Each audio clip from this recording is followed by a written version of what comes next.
Welcome to this explainer. Now, we all kind of grow up believing our courts are the ultimate flawless arbiters of truth and fairness, right?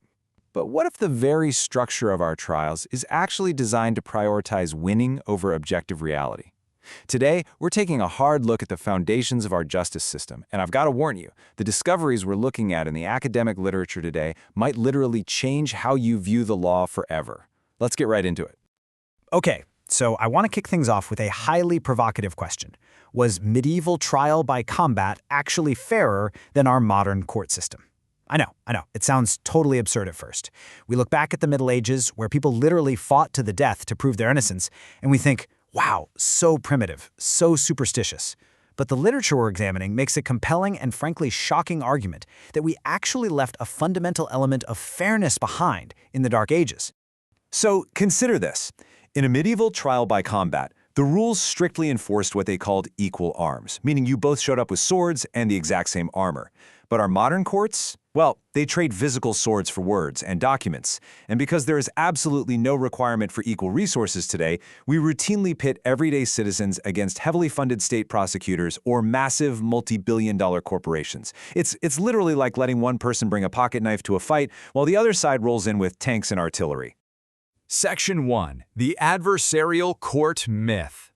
The adversarial system is built on this foundational assumption. If you take two opposing sides, give them zealous advocates, and let them clash, the objective truth will just naturally emerge. But the literature points out a massive, glaring flaw here. We're completely conflating aggressive advocacy with objective inquiry. Fighting doesn't inherently produce truth, right? It just produces a winner and a loser. And this excerpt from the Duke Law Journal really hits the nail on the head. This adversarial commitment is more myth than reality. This myth makes us totally complacent. It tricks us into thinking that, hey, if the procedure was followed, the absolute truth was obviously discovered. But the reality? A trial is often just a highly controlled, manipulative game. Lawyers strategically hide weaknesses and exploit the rules rather than engaging in any sort of collaborative search for facts. Which brings us to Section 2, Trial by combat was fairer. So the crucial point here is that those primitive trials actually enforced an equal starting line. The rules of combat were secret. You couldn't just overwhelm your opponent purely through outspending them on better armor. The structure itself was purposefully designed to prevent a gross imbalance of power from dictating the outcome before the fight even started. Now, compare that to today. Look at how modern legal combat completely fails. The only thing that's actually changed is our weaponry. The underlying principle, that justice is determined through a fight, remains exactly the same. But we've completely lost that basic tenet of parity. Today, the adversarial model demands a fight, but entirely ignores the fact that one side might not even be able to afford a decent shield. Let's look at Section 3, the agon of power. The contrast here is just stark. The wealthy don't just participate in the system, they completely utilize it. They hire teams of legal mercenaries. They can afford to engage in forum shopping, searching for the exact right jurisdiction and the exact right rules that favor them. Think about it. If the courts were truly fair, forum shopping wouldn't even be a thing. Meanwhile, the poor don't utilize the system at all. They are processed by it. They lack adequate representation and just get churned through this massive bureaucratic machine. This chilling quote from the International Journal of Criminology really says it all. Truth becomes the expression of power imbalances and competing interests. This explains exactly why wrongful convictions happen.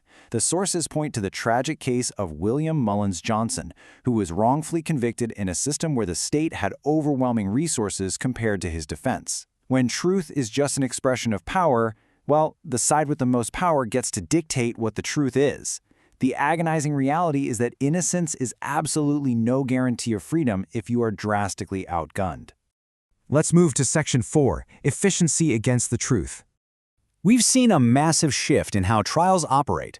Older traditions relied heavily on careful oral debates, bringing witnesses in, testing their testimony live, and rigorously searching for the truth in an open forum. But today, modern judicial management is totally obsessed with caseloads and efficiency. Courts push for pre-agreed written dossiers, they minimize live testimony, and they prioritize rapid processing over careful fact-finding. And it's absolutely vital to grasp how this relentless drive to be efficient actively undermines justice. I mean, citizens rarely even get a trial anymore.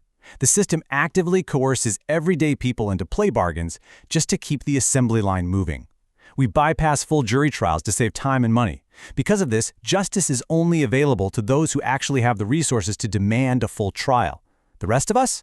We basically just have to take whatever plea deal is offered. Check out this quote. For too many lawyers, the courtroom has become a place for winning cases and building reputations rather than a forum for discovering truth. This highlights a severe cultural problem. The adversarial system rewards lawyers for being ruthless competitors, not honest investigators. The courtroom is treated as a cynical game where you learn techniques to confuse juries, distort facts, and make honest witnesses look like liars, all in the name of securing that win. So, Section 5, Shifting to Truth Theory. How do we actually fix this? Well, the academic sources strongly advocate abandoning this competitive winner-take-all mindset. We need to shift our entire legal framework. Legal philosopher Jerome Frank coined these terms. We need to move away from fight theory, where the trial is just a battle between two partisans, and shift toward truth theory. That's an objective, factual discovery process where the ultimate goal of the court, the judge, and the whole system is actually figuring out what really happened. So, practically, how do we get there? First, we absolutely have to reevaluate those adversarial power imbalances. We must demand true equal arms, meaning if the state spends $1 million prosecuting you, you deserve equal resources to defend yourself.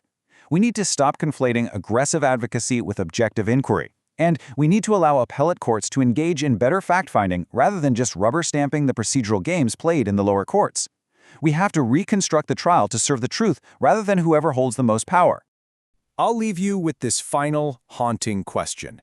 If you were falsely accused tomorrow, knowing what you know now about the staggering resource imbalances, the obsession with efficiency over truth, and a system built on fighting rather than finding facts, would you rather face a fair medieval fight or today's profoundly unfair court system? It's a question that challenges the very core of our modern values. Thank you so much for joining me for this explainer, and I really hope this sparked a brand new perspective on what justice truly means.